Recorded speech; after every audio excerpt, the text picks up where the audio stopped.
book review for you today for The Book of Life by Deborah Harkness, which is the third book in the All Souls trilogy, which is part of A Discovery of Witches.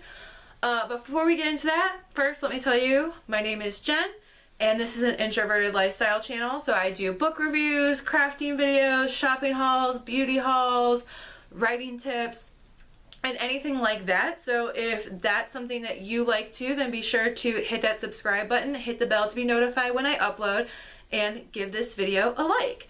So let's get into this. So I've been reading the All Souls trilogy for a while, so you can find the other two books reviewed on this channel. The second one is Shadow of Night, and the first one is A Discovery of Witches. This is the third book in the trilogy. So if you're watching this, there might be spoilers for the other books, or for like the video series, or not video series, but TV series if you're watching that. So you might want to watch that or watch my other book reviews before you listen to this one.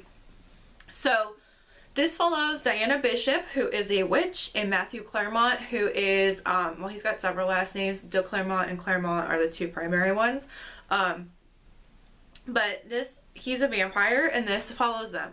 So throughout the whole trilogy from the very beginning, they're looking for this Ashmole 782, I think. Yeah, 782, and this is like a manuscript that they think contains information about all creatures. So creatures include witches, vampires, and demons, and then there's humans. So they think that it has some kind of, explanation for something that Matthew has called blood rage, which he's been trying to study genetically for a while. So there's a lot of science incorporated in this trilogy. In book two, in book one, we find out that Diana is a time walker, which is a special witch ability. And so then in book two, most of it is spent like in, I think it was the 1800s. So it was spent in like another time period. So there was a lot of history in that. So there's a lot of historical fiction elements to this, in addition to the science, in addition to the modern setting as well, that is mixed in this trilogy. So it's really fun. But they're looking for this Book of Life to help with the blood rage because Diana and Matthew were able to conceive, which is like not supposed to happen. And so really this book has that plot line, but then they're also seeking this person named Benjamin, which is Matthew's son, who has the blood rage, but he's very devious and has killed a lot of people, and he's kind of looking for the Book of Life too. And so they're kind of racing against time. But really, there's a lot of plot twists in this. There's characters from other parts of the series that come back, which is super fun. Really, it's kind of like this race against time to get to the Book of Life and figure out like what its big secret is. And there's a governing body for all creatures called the Congregation. So it's also about like challenging them in their old-fashioned ways of doing things, like saying a vampire and a witch can't marry one another and things like that. But then like also preserving the babies, because once Diana and Matthew have their children, they're essentially like vampire witch hybrids. So like, what does that mean? That's breaking the Congregation rules. What kind of abilities are these children going to have, and all of those kinds of things. This book alternates more from first person Diana's perspective, and then some third person chapters with either Gallowglass or like Matthew usually. So it's giving you some like additional information. It's primarily first person Diana, but it does have more of those other elements, whereas I feel like in the second book that was only a tiny bit, and kind of with the first book it was only a tiny bit, if at all. I don't even remember if it was in the first book.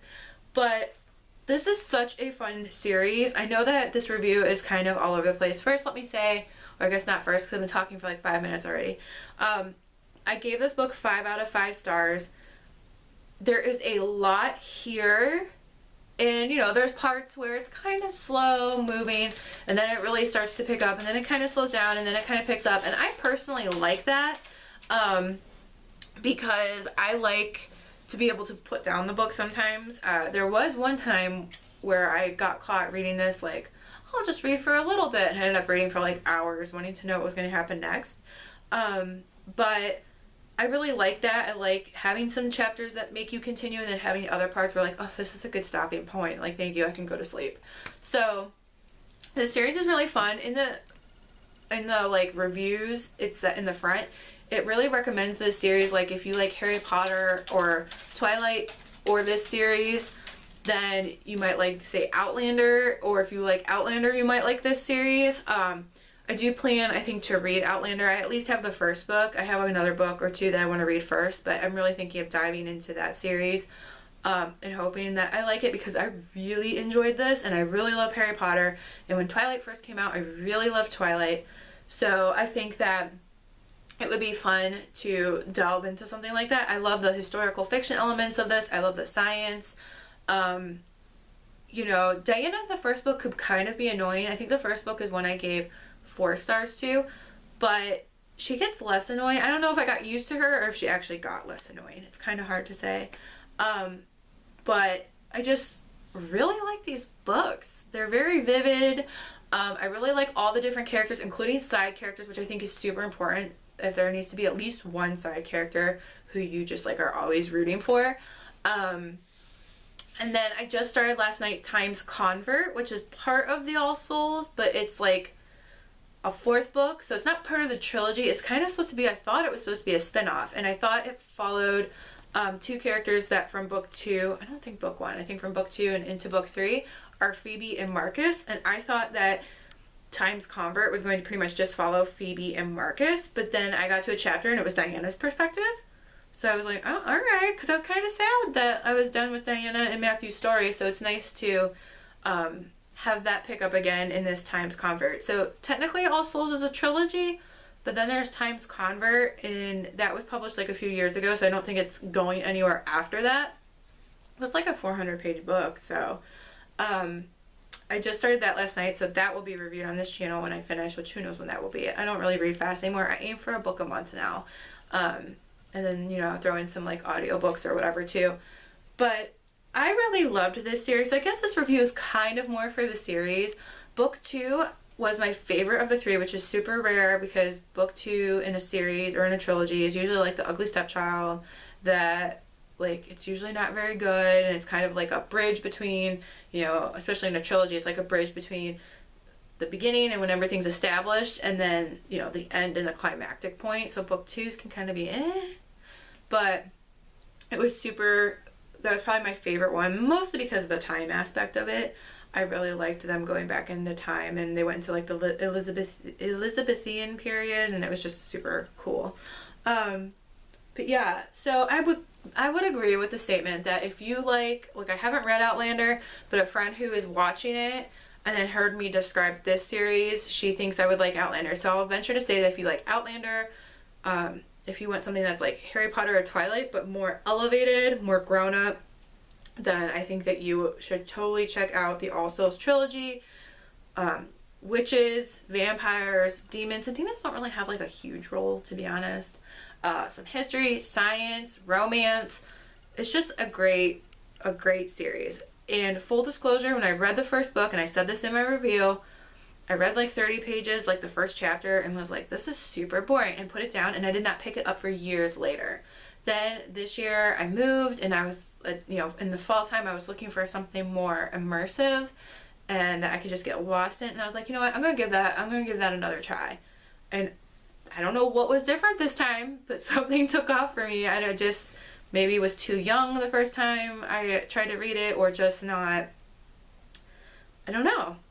I was really into like YA at that time, and YA is completely different than adult fiction in terms of like pacing and character development, so perhaps that was why it didn't grab me right away. But you should definitely check out this series if you're into like fantasy, urban fantasy, magical realism, things of that nature. I think historical fiction, a little bit of mystery. I think you would totally enjoy this series. I've been reading it slowly, so I haven't been, you know, making myself crazy. This is like 560 pages long. And now I'm reading Time's Convert, which I'm so far enjoying as well. I think I read about 30 pages last night, not too much. I had a lot going on with work today, so I had to be sure that I wasn't up all night reading. But yes, super awesome series. So I gave book 1 4 stars, book 2 5 stars, and I gave this book 5 stars. So I would say overall the series is probably like a 5-star, 4.5 series for me. It's definitely one of the top series I've ever read, and I don't read adult fiction, or at least I didn't before. So I'm realizing stuff like this is something I'm definitely enjoying, and I'm debating whether or not to watch the TV series.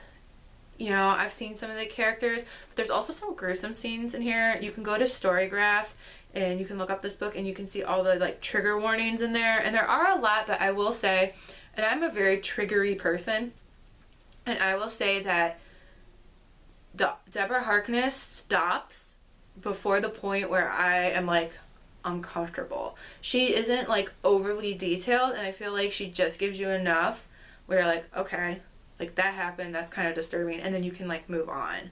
So that is a plus in my opinion. So don't necessarily be put off by all the trigger warnings. I will say the first book is a little bit more detailed, but you know, considering my personality and how sensitive I can be, nothing in this was like outside of my sensitivity. There was like one scene in this book I think where I cried, and maybe that was really it. So overall, great characters, great plot. Definitely recommend the All Souls trilogy. So that is all I have for you today. Hopefully you enjoyed this book review. Hopefully you like this video and will stick around for more. And that's it. So in the meanwhile, stay introverted. Bye guys.